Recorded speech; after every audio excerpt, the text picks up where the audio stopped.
Figueres engega una campanya de promoció turística i comercial. Des del 9 de juliol i fins a final d'agost s'oferiran 2 línies de servei d'autobús gratuït. Els dilluns i dimecres sortirà a 3:15 del matí una des de l'Escala. Passarà també pels càmpings de Sant Pere Pescador i per Roses. Els dimarts i dijous funcionarà l'altra ruta, des de Catalunya Nord, des de Sant Ciprian i Perpinyà.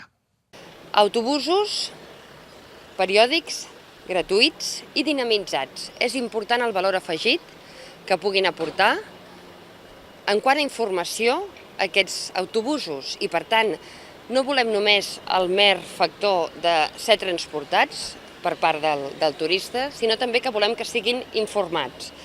Hi haurà guies a dins dels autobusos que explicaran tot allò que es pot visitar a Figueres, tot allò que es pot comprar, tot allò que es pot degustar o menjar.